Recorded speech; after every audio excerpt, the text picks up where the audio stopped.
왕이신 나의 하나님, 왕이신 나의 하나님,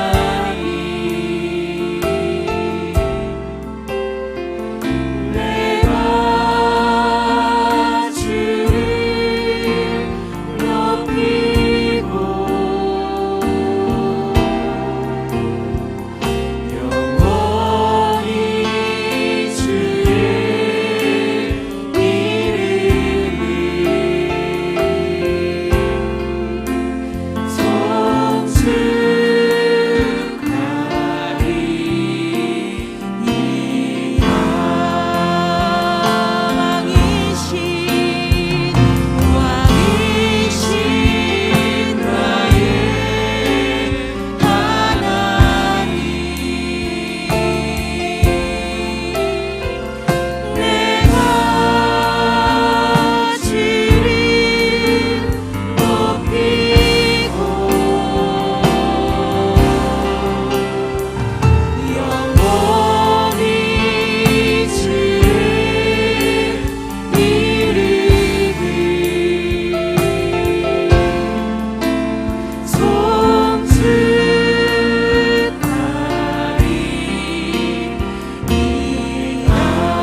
우리 주 하나님은 믿으실 만한 분이십니다. 아멘. 어제나 오늘이나 내일이나 변함없이 당신의 뜻을 이루어가시기 위해서 성실하게 일하시는 분이십니다. 그 신실하신 주님 찬양하겠습니다.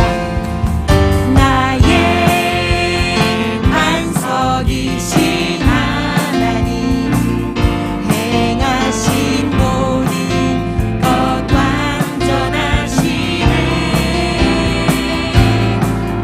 나의 생명 되신 하나님, 내게 행하신 일 찬양합니다.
신실하신 하나님께 감사와 찬양과 영광의 박수 올려드리겠습니다. 아멘.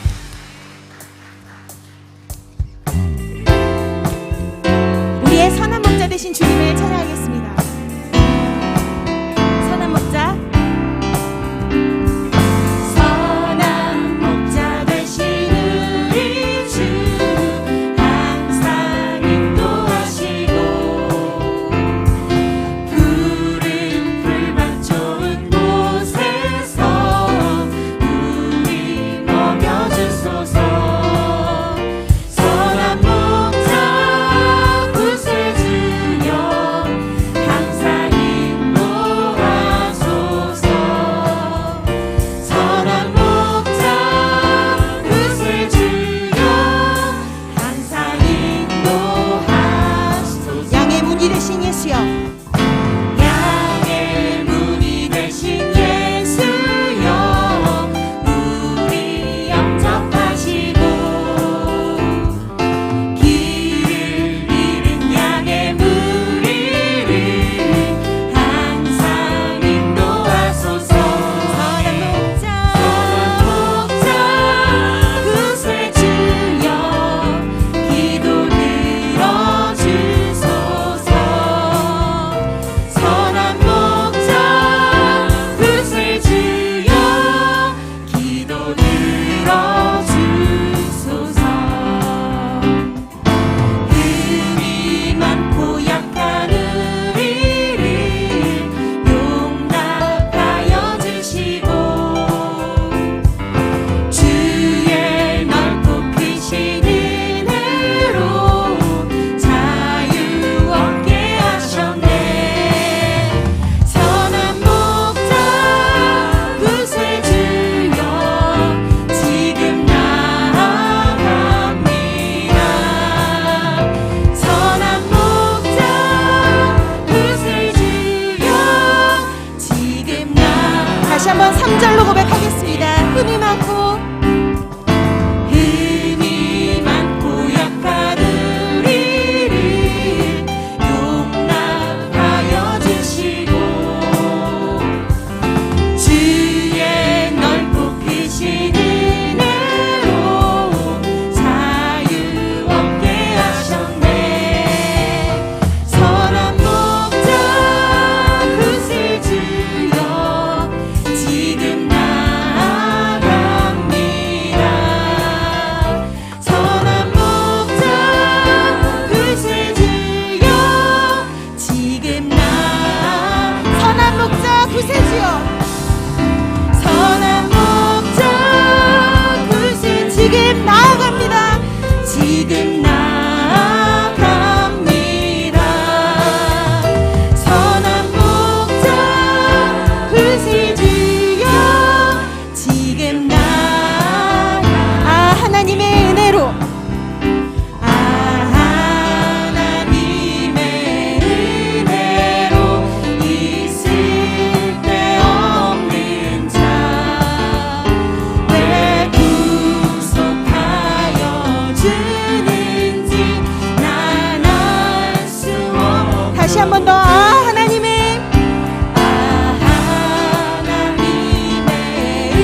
은혜로 있을 데 없는 자 왜 구속하여 주는지 난 알 수 없도다.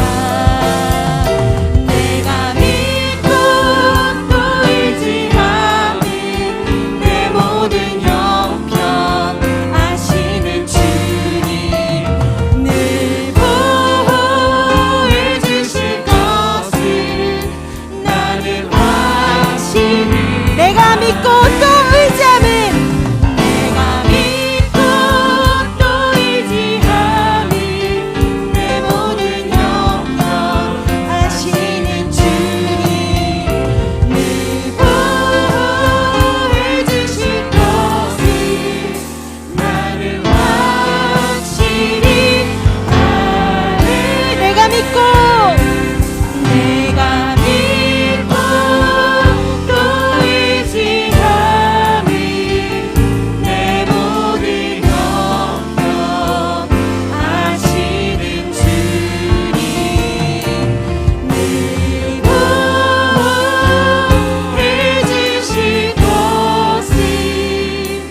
믿으며 믿음으로 고백합니다. 내가 믿고 또 의지하리 내 모든 걱정하시는 주. 그렇습니다. 주님 늘 보호해주신 것을 나는 확실히 아네.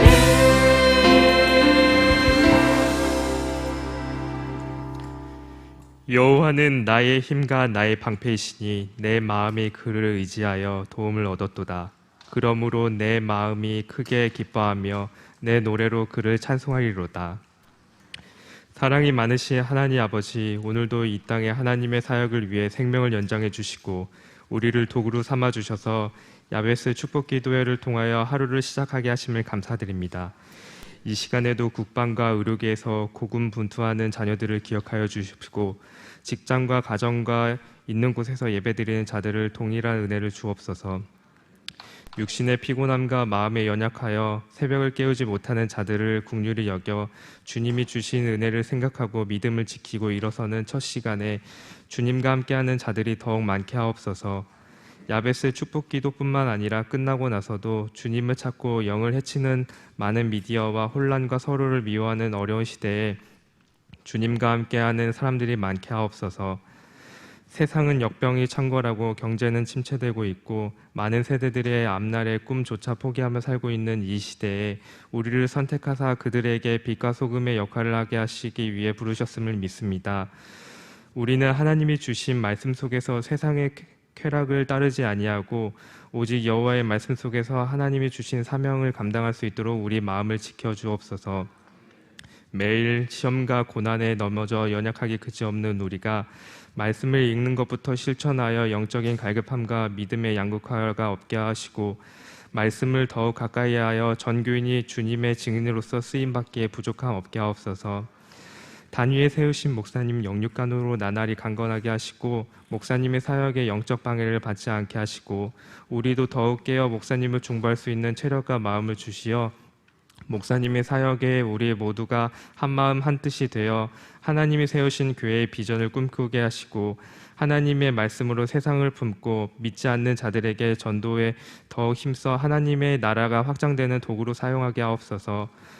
부목사님과 사모님, 교직원 그리고 예배를 위해 보이지 않는 곳에서 봉사와 헌신을 하고 있는 자들을 기억하여 주옵시고 새벽마다 찬양을 하는 찬양 사역자들에게도 풍성한 은혜를 주옵시고 세상에 나아갈 때 담대함과 피곤함으로부터 지켜주옵소서. 이 시간 하나님의 은혜로 시작하고 있습니다. 끝나는 시간까지 지켜주실 것을 믿사옵고 예수님 이름으로 감사하며 기도드렸습니다.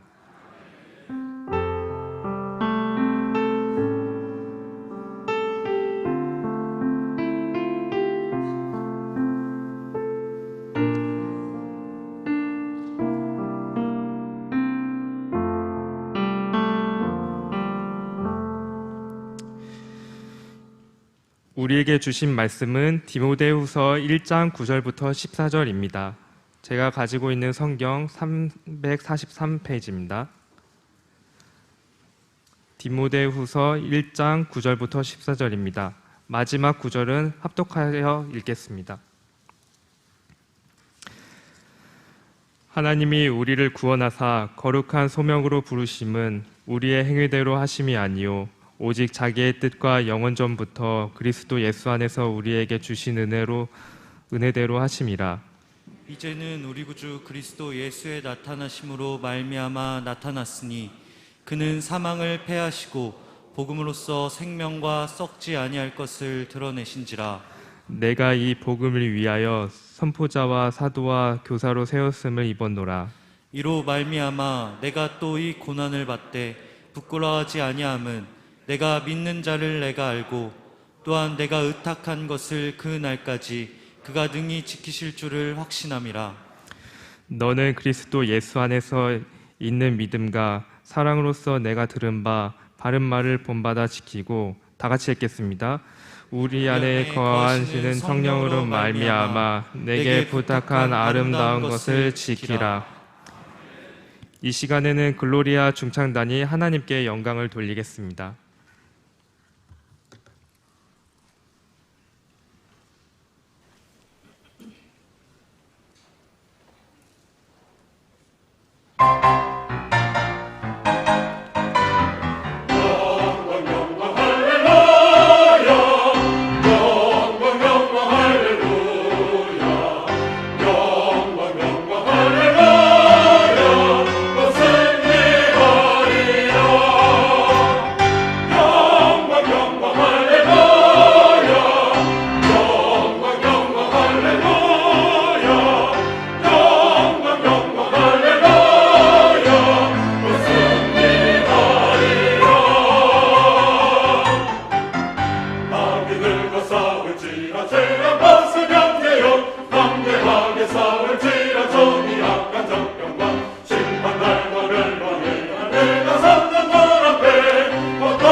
아멘. 영광 할렐루야.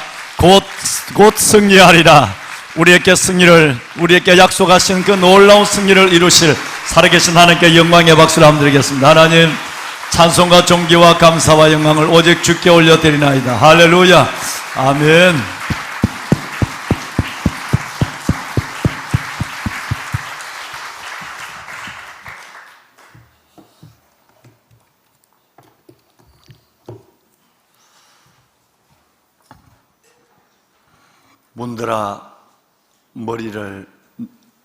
문들아 너희는 너희 머리를 들지어다. 영원한 문들아 들릴지어다. 영광의 왕이 들어가시리로다.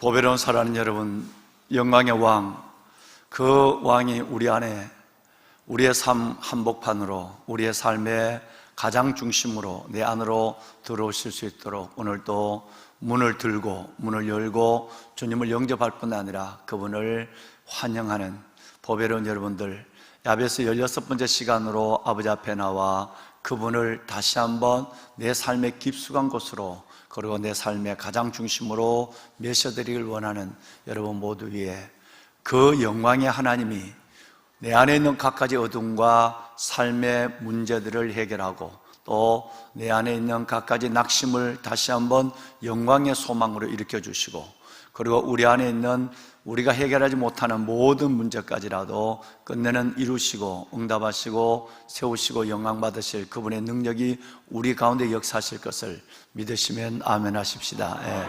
아멘. 오늘 이 시간도 각 가정에서 처소처소에서 그리고 새벽 3시 반에 달려 나왔어.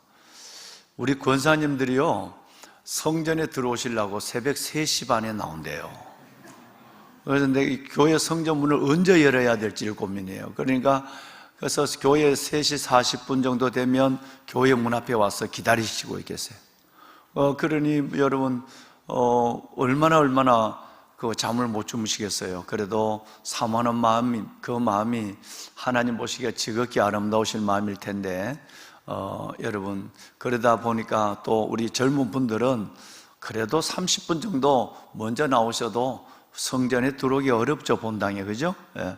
그래서 각 예배실에 예배를 드리지만, 그러나 우리 권사님들, 또 권사님들은 먼저 나와서 매 평생 이 야베스가 시작되든 끝나든 있든 없든 기도하는 어른들이니까 그들에게 기도의 자리를 양보해 주고, 여러분 하나님의 전으로 나와서 각 예배처소에서 성전, 각 예배실에서 예배하는 것만으로도 하나님의 동일하고, 아니 어떤 면에서 보면 가정에서 예배하는 그 이상의 하나님의 응답을 약속하실 수 있습니다.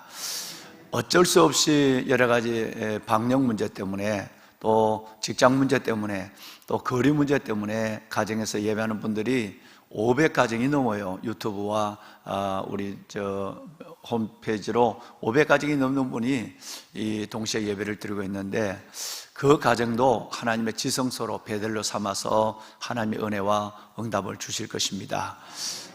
성전에 달려나와 어려운 눈을 비비시고 피곤함을 이기시고 하나님을 마주하는 여러분 가운데도 하나님 이번 야베스를 통해서 입술의 열매를 짓는 자가 말라노라. 멀리 있는 자에게든 가까이 있는 자에게든 평강이 있을지어다. 평강이 있을지어다. 내가 너를 고치리라. 이사야서 하나님 말씀대로 멀리 있는 분들이나 가까이 있는 분들, 하나님께서 반드시 우리에게 먼저 큰 고난, 환난 가운데 평안을 먼저 주시고, 그러고 나서는 하나님이 입술의 열매, 기도하는 대로 응답하시는 그 열매를 짓는 하나님께서 반드시 고치시는 역사, 우리의 삶을 고치시고 저와 여러분의 삶의 문제를 해결하시고 우리의 육신과 마음의 상처를 치유하시고 회복케 하시는 그 놀라운 역사가 호세아서 6장 1절과 2절 말씀처럼 우리 가운데 반드시 응답되는 야베스가 될 줄로 믿습니다. 기대하십시오. 그리고 믿고 기도하십시오.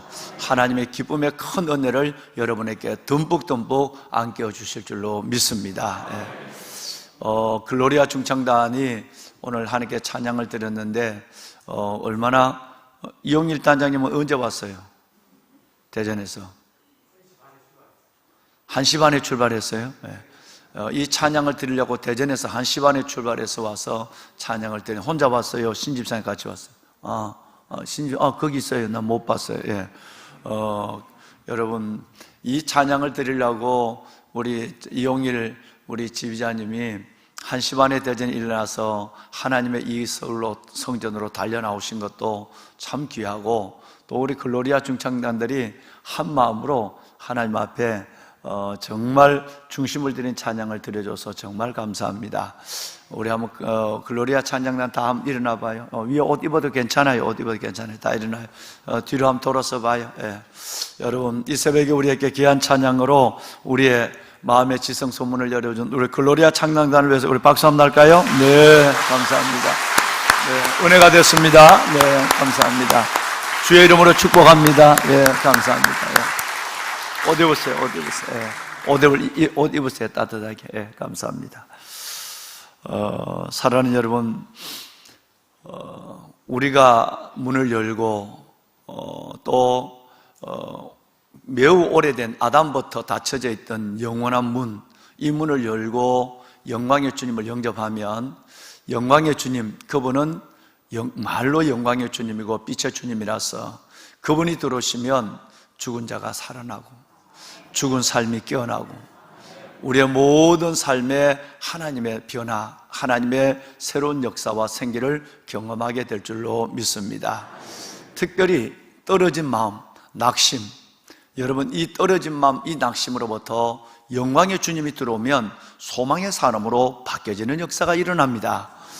어제 말씀드렸지만 골로새서 1장 27절 말씀에 보면 이 비밀은 너희 안에 있는 그리스도니 곧 영광의 소망이시니라. 예수님의 별명, 우리가 영접하는 왕, 그 여러분 기묘자 모사, 영존한 자, 전능하신 하나님, 그 예수 그리스도의 또 다른 별명은 영원한 여러분 영광의 소망이에요. 영광의 소망이에요. 그러므로 그 문을 열고 영광의 왕이 우리 안에 들어오면 우리 안에 떨어져 있는 마음, 포기한 마음, 주저앉은 마음, 낙심의 마음이 영광의 소망으로 그분의 이름대로 영광의 소망으로 바뀌어지는 역사가 일어납니다. 힘들고 어려우신 가운데 이 우리 안에 예수 그리스도를 영접함으로 말미암아 영광의 소망으로 다시 벌떡 일어나 그 소망 가운데 즐거워하고 그 소망을 현실로 기다릴 수 있는 저와 여러분이 될 수 있기를 원합니다. 아멘. 어떻게 살 것인가? 어떻게 살 것인가? 뿐만 아니라 우리는 내 주어진 삶에 단순히 살아내는 것이 아니라 어떻게 승리할 것인가에 대한 여러분 고민이 있습니다. 왜냐하면 불확실하고 문제투성인 이 세상과 맞서서 우리는 그저 지배당하며 살아가는 삶이 아니라 당당히 승리하는 삶을 살아가기 위해서는 무엇인가 필요하다는 것을 우리는 인식하고 기다리고 있는 것이죠. 어떻게 살지? 어떻게 이 삶을 이겨내지? 이것은 하나님을 알지 못하는 사람들의 고민이기도 하지만 하나님을 믿는 성도들의 현실적 오늘의 고민일 수 있는 것입니다. 이렇게 눌리고 지배당하면서 살아야 하나? 아니면 어떻게 이 가운데도 당당히 승리하는 삶이 있는 것은 확실한데 그것이 무엇인가? 이 고민에 대한 해답은 벌써 야베스 시작부터 여러분과 함께 충분히 나누고 또 여러분들은 이 부분에 대한 해답을 가지고 계신다고 저는 믿습니다.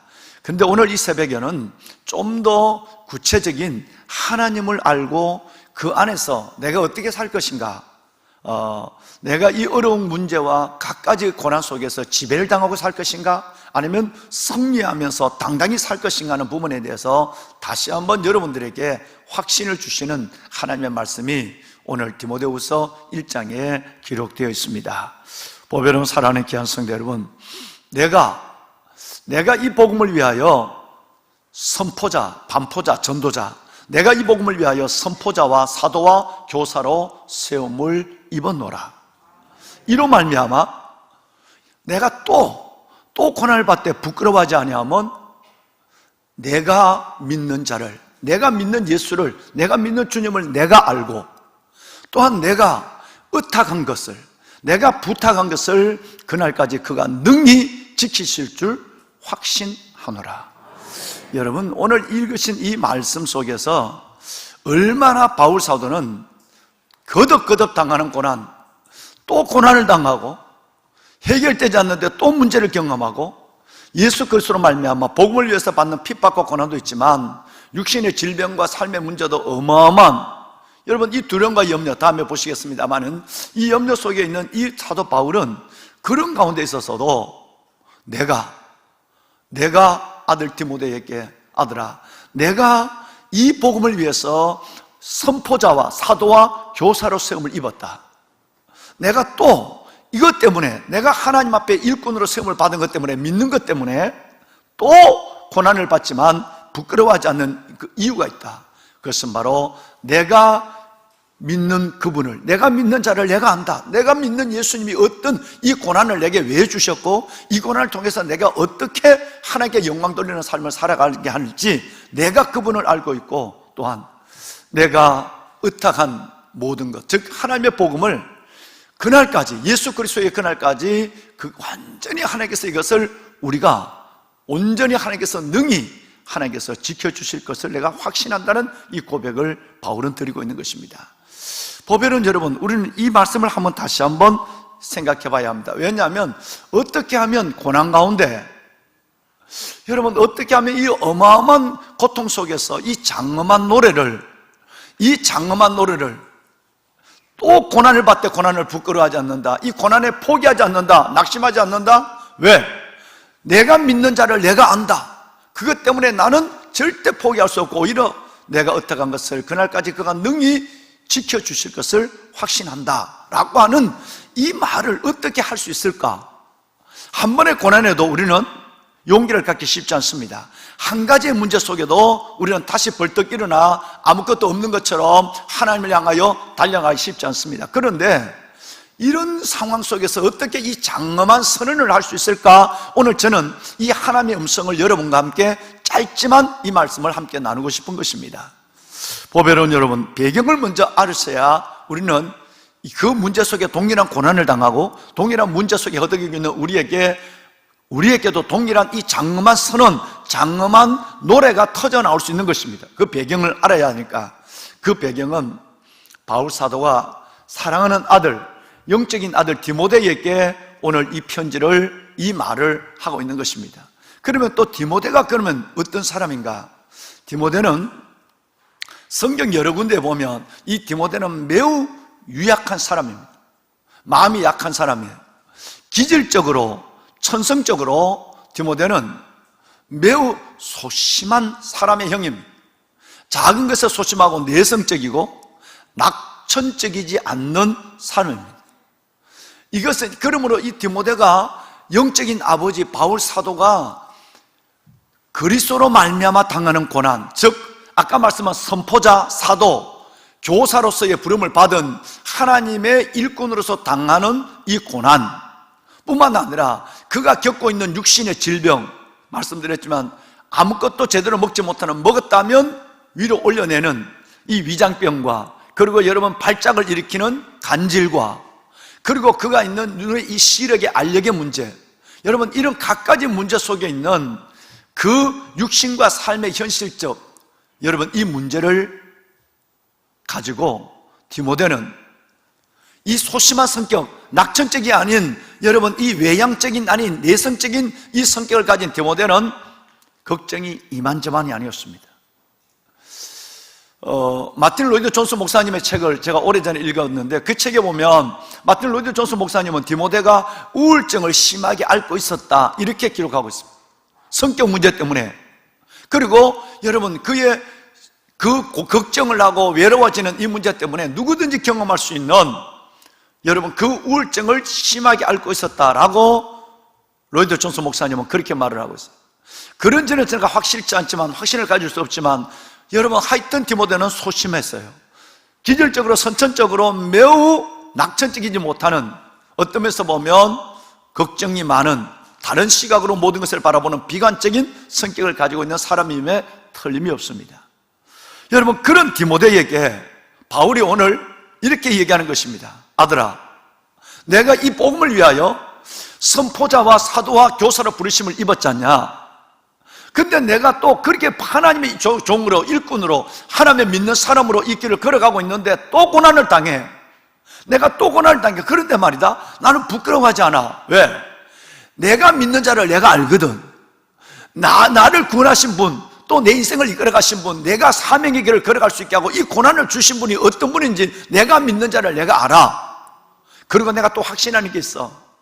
내가 의탁한, 내가 성도들에게 부탁하고 내가 맡긴 그 복음, 내가 의탁한 것을 그날까지 그가 능히, 내가 이 모양 이 꼴로 있어도, 내가 이 처지에서 고난을 당하고 내 삶이 여기서 끝난다 할지라도 그날까지 내가 의탁한 복음을 내가 아는 그분은 능히 지켜주실 것을 내가 확신해.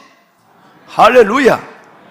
보배로운 여러분, 이 어마어마한 장엄한 선언을 이 소심하고 걱정이 가득하고 이만저만 아닌 그 우울증에 매여 있는 디모데 아들에게 이렇게 장엄한 승리를 얘기하는데, 그러면 여러분 오늘 한번 생각해 보십시다.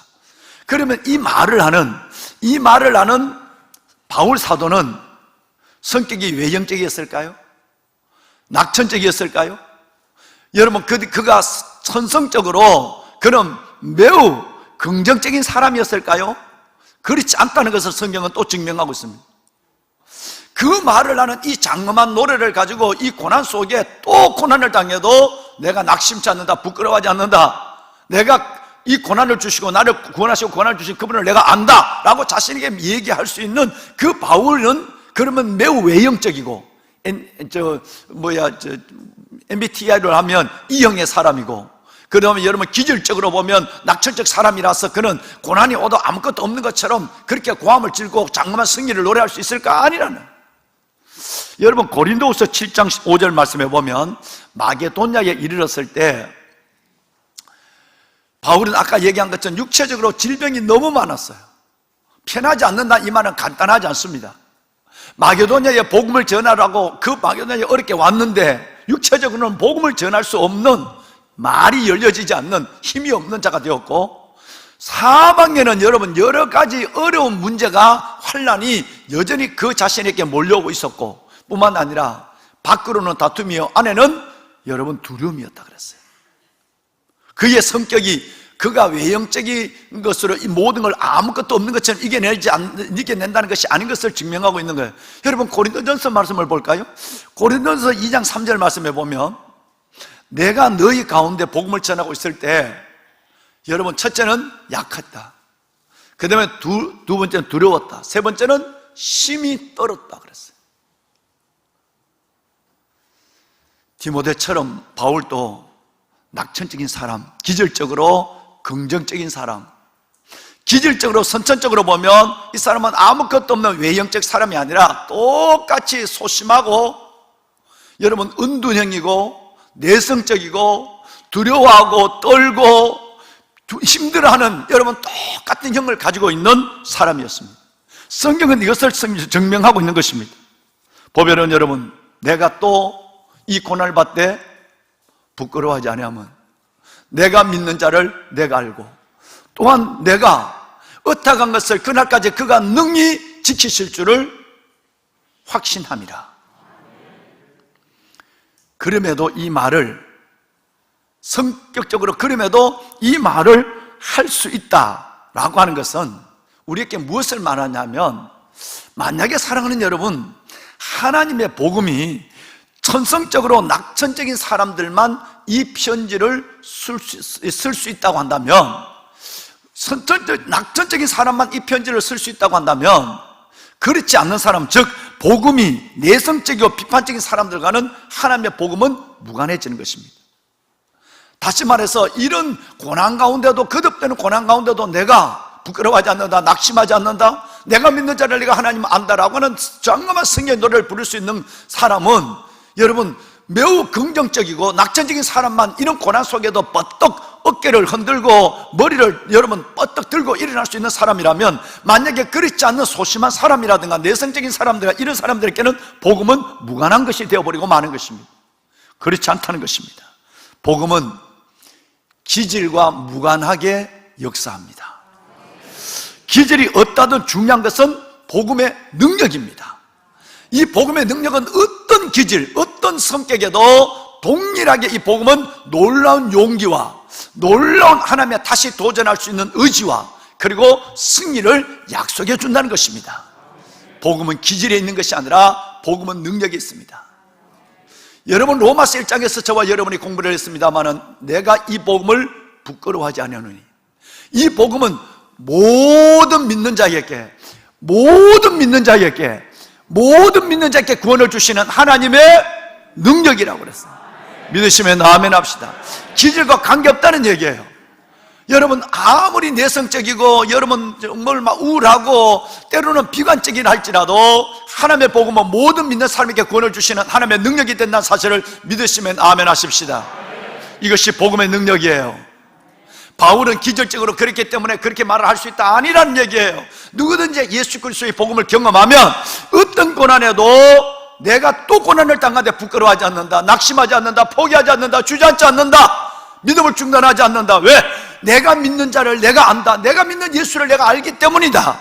내가 의탁한 것을 그날까지 그분이 능히 이루실 줄 내가 확신하니까 내가 이 고난을 당해도 내가 전한 의탁한 복음은 반드시 예수 그리스도의 날까지 열매를 맺게 된다는 확신을 갖는 것입니다. 여러분, 이것이 의탁된 삶이에요. 이것이 하나님이 보증하는 삶이에요. 법여러분, 여러분, 고난을 우리가 이해할 필요가 있습니다. 왜 우리는 예수 그리스도의 사도로, 목회자로, 선포자로, 전도자로, 옛날 성경에는 반포자라고 그랬어요. 여러분, 반포자로, 사도로, 교사로 부름을 받았는데 왜 우리가 이 고난을 있을까? 내가 일꾼인데 왜 이런 고난이 있을까? 그래도 그것 때문에 핍박으로 말미암은 고난이 있다. 이 고난은 지금으로서는 별로 세상 사람들로부터 당하는 고난이죠. 코로나 때문에 예수 믿는 사람들을 이상하게 보고 교회의 공동체를 이상한 집단으로 바라보는 많은 사람들이 있습니다. 여러분, 지금 시대는 살짝 우리는 그 의식을 여러분 할 수밖에 없고 그 핍박에 여러분 눈초리를 감수할 수밖에 없습니다. 근데 이것은 1세기 우리 교인들이 당했던 구체적인 끌어가고 감옥에 넣고 집어 죽이는, 순교를 당하게 하는 이런 고난과는 전혀 다른 고난을 우리는 그냥 여러분 멸시와 조롱을 받고 있는 정도밖에 되지 않습니다. 두 번째 고난은 우리 삶의 육체적으로, 경제적으로, 그리고 여러분 관계적으로 오는 고난을 의미합니다. 왜 우리에게 이런 고난이 있을까? 이 고난에 대한 이해를 먼저 가져보면 하나님은 모든 사람들, 모든 그리스도인들, 모든 하나님의 일꾼들은 고난을 당한다. 좀 더 매우 미안한 얘기지만 성경대로 얘기하면 고난을 저와 여러분이 당해야 한다라는 것을 말씀하고 있다는 것에 인식을 가져야 하나님의 복음에 접근이 가능하다는 것입니다. 우리는 하나님의 일꾼인데도 반포자, 전도자, 선포자, 사도, 교사, 우리 장로님, 권사님, 집사님, 여러분 교회 안에 있는 우리 청년부 공동체장, 교사들, 여러분 하나님의 성가대 모든 직분에 있어도 하나님은 고난을 당한다 이렇게 말합니다. 읽진 않았습니다만 여러분 오늘 1장 8절 말씀해 보면 너희는 복음과 함께 고난을 받아라 이렇게 되어 있어요.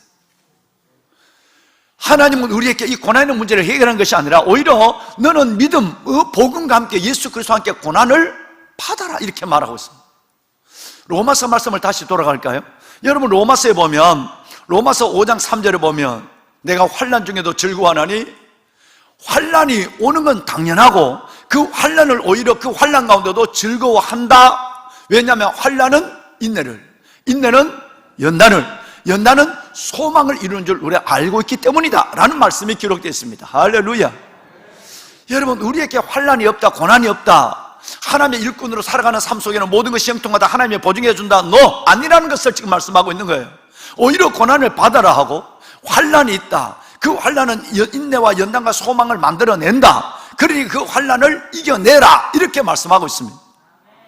뿐만 아니라 사랑하는 여러분, 사도행전 12장에 보면 소망 중에 즐거워하는데 소망을 가질 수 없을 정도로 고난이 온다는 거예요. 그리고 환난 중에 여러분 참는 거예요. 기도에 항상 힘쓰는 거예요.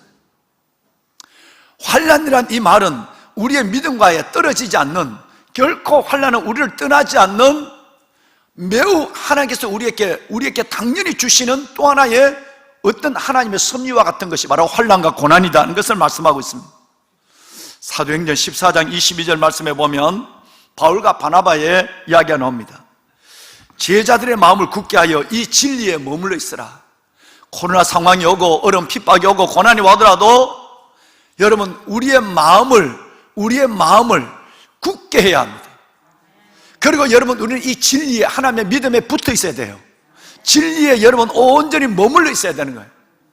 아무리 삶이 어렵고 고난이 오더라도 마음을 굳게 하고 하나님의 진리에 머물러 있으라 라고 말씀을 한 이후에 그가 하는 말씀은 놀랍습니다. 우리가 하나님의 나라에 들어가기 위해서는, 아버지의 나라에 들어가기 위해서는 많은 환난을 겪어야 한다고.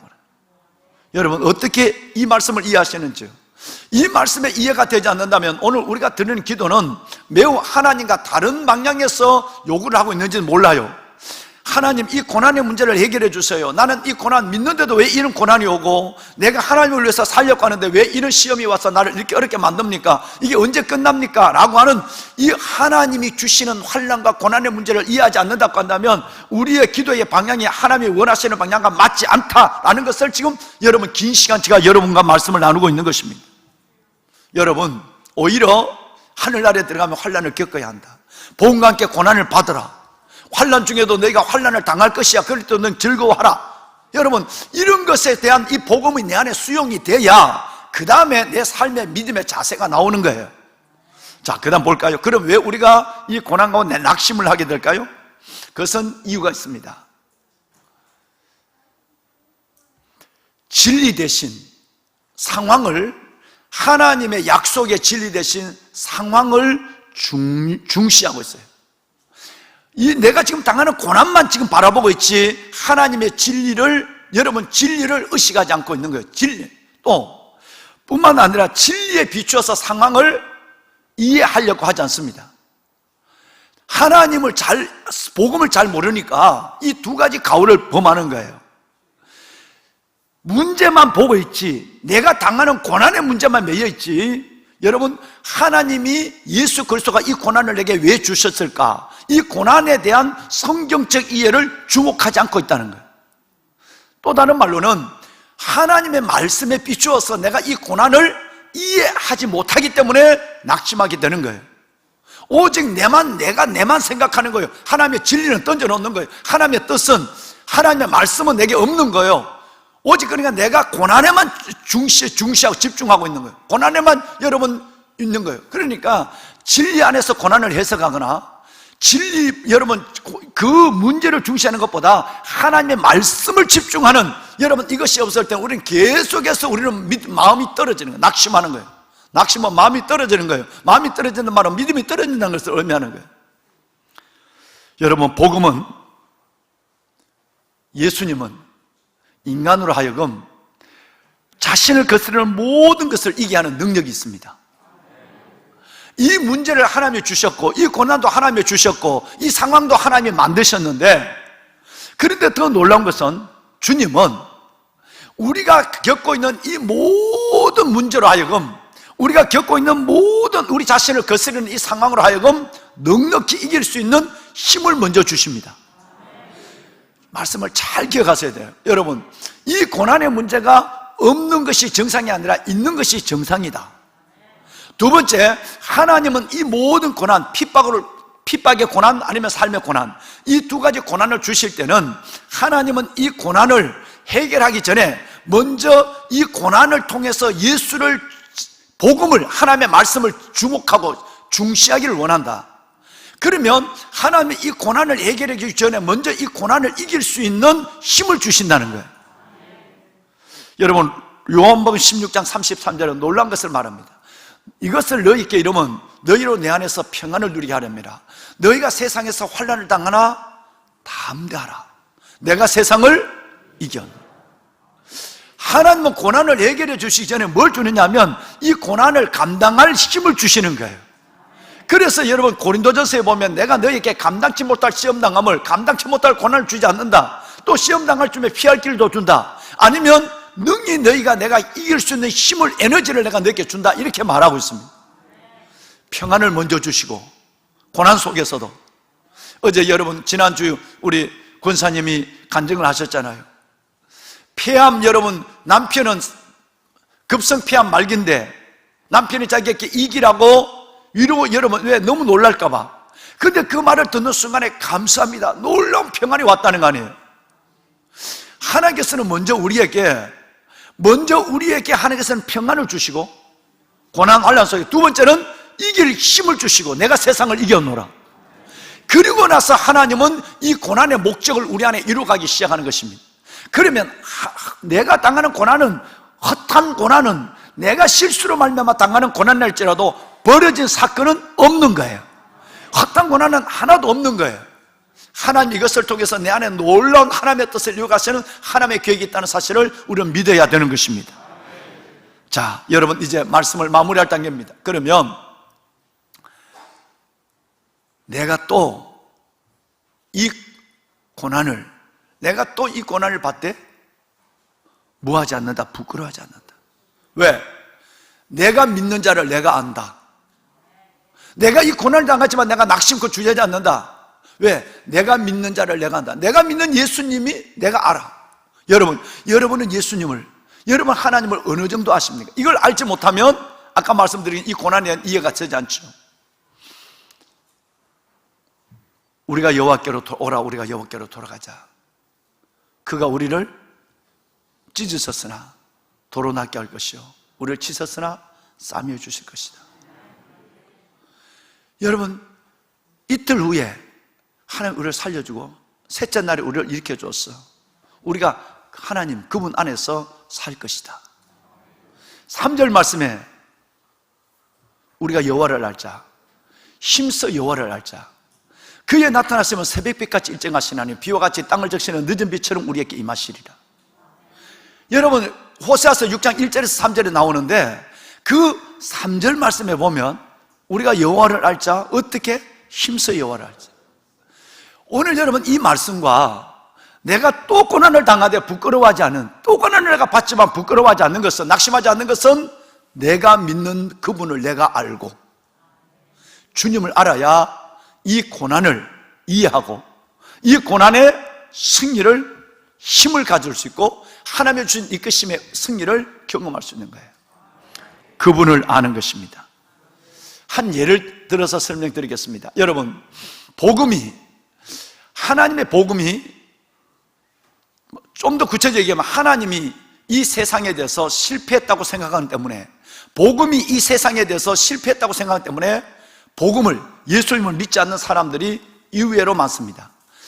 세상 사람들도 그렇고요, 교회 다니는 사람들도 복음이 실패했다고 믿기 때문에 복음을 믿지 않는, 하나님의 약속이 이루어지지 않는다고 믿기 때문에 하나님을 믿지 않는 사람이 교회 다니는 사람 중에도 있고, 물론 교회를 다니지 않는 사람 중에도 이런 사람이 굉장히 많습니다. 성경은, 즉 하나님은, 복음은 전쟁이 끝나고 가난과 고통은 물러가고 삶의 모든 불합리하고 부조리한 것들은 다 해결되고 점점 이 세상이, 하나님 안에서 이 세상은 아름답게 변하고, 그리고 인간의 삶의 문제는 모든 것이 해결돼 가면서 인간은 가장 아름답게 살아갈 수 있도록 한다 하는 하나님의 약속, 이 약속이 우리에게 이루어져야 한다. 사람들은 이렇게 믿는 것입니다. 그리고 그 약속은 지금까지 지켜지지 않았다. 지금 세상에 돌아가는 이 형편들을 바라보면 하나님이 우리에게 약속을 지키지 않은 것이 틀림없다. 지금 세상의 모습이 하나님이 약속이 지켜지지 않는 것의 증거다 라고 해서 하나님을 믿지 않거나, 하나님을 믿어도 신앙의 회의에 빠지는 사람이 의외로 많습니다. 심지어 교회를 다니는 사람, 기도하는 사람들조차도 하나님을 믿으면 이 세상은 전쟁도 가난도 고통도 없어진다, 모순과 불합리함은 사라지고 인간은 살만 나고, 그리고 그 하나님을 믿는 이 세상은 놀라운 우리가 원하는 세상으로 온전히 바뀌어지게 된다. 그런데 이 세상은 그렇지 않다. 그것은 바로 하나님이 약속을 지키지 않는 증거다. 이 세상의 지금 모습은, 이 돌아가는 이 형편은 바로 하나님의 약속을 지키지 않는다는 것을, 하나님의 약속은, 복음은 우리에게 아무 능력이 없다는 것을 보여준 증거다. 그래서 하나님을 안 믿는 사람이 꽤나 많다는 얘기예요. 근데 여러분 잘 들으셔야 됩니다. 성경은, 하나님은 어디라도 성경 어디에도 하나님은 전쟁이 없다고 말하지 않습니다. 어디에라도 고난이 없다고 말하지 않습니다. 인간의 모순과 불합리함이 없어지고 인간이 살아갈수록 세상은 더 아름다워진다고 말하는 데가 한 군데도 없습니다. 오히려 난리와 난리의 소문이 세상의 마지막에 갈수록 전쟁과 전쟁이 계속해서 이어지게 된다. 마지막에 갈수록, 주님 오실 때가 다 될수록, 여러분 마태복음 24장 7절은 난리와 난리의 소문이 계속 일어난다. 그 어마어마하고 비참한 고통의, 여러분 피 흘림의 전쟁은 계속 더 이루어진다. 이게 예수님 오실 때가 되면 그렇게 된다는 거예요. 노아의 때처럼 사람들은 하나님을 믿지 않는다. 노아의 때처럼 사람들은 하나님을 대적하고 하나님을 비웃고 다닌다. 지금처럼 말이죠. 오히려 여러분 이 세상이 좋아지는 것이 아니라 세상은 점점 악해지는 것입니다. 심지어 여러분 누가복음 17장 말씀해 보면 점점 살기 좋아지는 세상이 아니라 N번방에 있는 일들처럼 사람이 사람을 죽이고 사람이 여러분 이 너무나도 엄난하고 악한 처럼 이 시대를 누가복음 17장 말씀해 보면 노아의 때와 같이 인자의 임함도 그러하다 라고 말씀하고 있습니다. 노아의 때와 같이 인자의 임함도 그러한 때가 우리에게 온다고 여러분 말합니다. 뿐만 아니라 여러분 그 소돔 고모라 같은 세상이 우리에게 일어난다고 말하지 않습니까? 누가복음 17장은 그렇게 말하거든요. 소돔 고모라 같은 세상이 우리에게 일어난다는 것입니다. 보배로운 여러분, 뿐만 아니라 불의로 진리를 막는, 로마서 1장 17절 말씀에 보면 18절 말하면 불의로 진리를 막는다. 이사야서 60장 말씀에 보면 보라 어둠이 땅을 덮을 것이며 캄캄함이 만민을 가리게 된다. 여러분 어떻게 해석하십니까? 하나님의 진리를 잘못 이해하는, 하나님을 잘못 이해하는 사람들은 바로 하나님의 성경이, 하나님이 전쟁도 없애고 여러분 살아갈수록 좋은 세상이 되고 살아갈수록 어둠도 물러가고 살만한 세상이 되고 유토피아적인 세상들이 우리 안에서 이루어진다고 믿는데 지금 이 세상이 그렇지 않는 것 보니까 하나님의 약속은 헛방이야. 그래서 나 하나님이 세상 돌아가는 이 형편, 돌아가는 이 꼴이 하나님의 약속이 엉터리라는 것을 보여주고 있어. 하나님이 살아있다면, 예수 믿는 사람이 있다면 왜 세상이 이 모양이 되겠어? 그래서 난 예수 믿기 싫어. 여러분 믿는 사람조차도 여기 때문에 믿음의 회의를 느끼게 되고 안 믿는 사람은 이것을 빌미로 예수를 믿지 않는 사람이 얼마나 많으냐. 왜냐하면 그들은 하나님을 알지 못하기 때문에 그렇습니다. 하나님을 알면은 전쟁은 더해지고 이 세상은 더 어두워지고 세상은 더 악해지고 소돔 고모라처럼 되어지고 노아 때처럼 되어지고 마지막 예수님 오실 때처럼 되면 너무너무 이 세상은 믿는 자들이 발붙여 살아가기 어려울 정도로 진리가 완전히 떠난 것처럼 온 세상은 어둠과 악의 세상으로 된다. 이것이 바로 성경입니다. 여러분 이것을 알아야 됩니다. 자, 그러면 다시 오늘 복음으로 돌아옵시다. 내가 또 고난을 받되 부끄러워하지 않으면 내가 믿는 자를 내가 알고, 여러분 고난을 내가 믿는 자 하나님을 성경을 바로 알아야 내가 이 고난이 와도 왜라는 소리를 하지 않습니다. 왜? 아까 얘기했지만 고난은 누구에게든지 반드시 고난을 준다. 이 고난을 주실 때 하나님께서는 먼저 평안을 주시고 고난을 이길 힘을 주시고 그 다음에 그 고난을 통해서 하나님이 하실 일을 내게 이루어 가신다 라고 하는 것입니다. 그런 것처럼 내가 믿는 자를 알아야 돼요. 성경을 알아야 돼요. 하나님을 알아야 그런 엉터리 같은 생각들 가지고 하나님의 약속이 이루어지지 않았어, 하나님이 있는데 세상 꼴은 왜 이 모양으로 돌아가, 이래서 이 교회를 다니지 않거나 믿는 사람이 뚝뚝뚝 낙엽처럼 떨어지는 이런 상황이 없어지는 거예요. 야베스 16번째 시간을 하나님 앞에 드리는 보배는 여러분, 저와 여러분 속에는 오늘 이 믿음이 확실히 정의될 수 있기를 주의 이름으로 축원합니다. 그러면 이 어둡고 악한 세상 속에 고난과 혼란이 많은 세상 속에 우리는 어떻게 살아야 될까요? 여러분 세상에 있지만 세상에 속하지 않는 자의 삶을 살아야 됩니다. 그 고난을 두려워하지 말고 오늘 14절 읽으신 마지막 절처럼 믿음을 지켜야 돼요. 할렐루야. 아름다운 것을 지켜야 됩니다. 이런 어두운 세상은 여러분이 믿음을 가질 수 있도록 고난으로 안 갖게 하고 사람들이 여러분 핍박으로 못 갖게 하고 여러분들의 믿음을 못 갖게 하는데 그 가운데도 여러분들은 요셉이 돼야 하고 여러분 에스더가 돼야 하고 In the world, not of the world. 세상에 있지만 세상에 속하지 않는 자의 삶을 고난을 당당히 예측하고 고난을 당당히 믿어가며 그 가운데서도 우리는 영향력이 있는, 아무리 어두워지면 그 세상 속에는 오늘 아들이 기도한 것처럼 빛과 소금의 역할을 다 해야 되고 선한 영향을 끼칠 뿐 아니라 그 고난 속에서도 이 세상에 속하지 않는 삶을 고난 가운데도 당당히 살아낼 때 하나님은 그의 얼굴을, 때로는 그의 손을 보여주면서 믿음을 가지고 살아가는 우리들의 인생의 결말을 가장 위대하고 아름답게 보여주게 될 줄로 믿습니다. 보배는 여러분, 오늘 말씀을 손에 들겠습니다. 기도 한번 할까요? 이 손에 한번 들고 읽겠습니다. 내가 또 이 고난을 받되, 우리 큰 소리 한번 읽으십시다. 시작. 내가 또 이 고난을 받되 부끄러워하지 아니함은 내가 믿는 자를 내가 알고 또한 내가 의탁한 것을 그날까지 그가. 아멘. 여러분 고생하셨죠? 이거 암송하시느라고 왜 담임 목사는 이렇게 복잡하고 어려운 긴 성경을 줘서 나를 힘들게 만드나?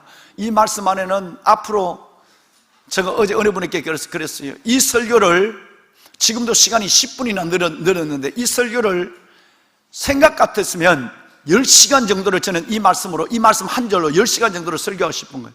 그래서 여러분, 우리가 당하는 고난의 문제를 하나님께서 우리에게 주시는 내가 믿는 자를 내가 아는 그분이 내 삶을 어떻게 재단하고 디자인해서 이끌어가는가를 여러분 설명하는 데는 한 7시간만 10시간만 내가 네게 주어진다면 충분히 내가 이 말씀을 나누고 싶을 정도로 여러분 놀라운 말씀이 이 말씀이에요.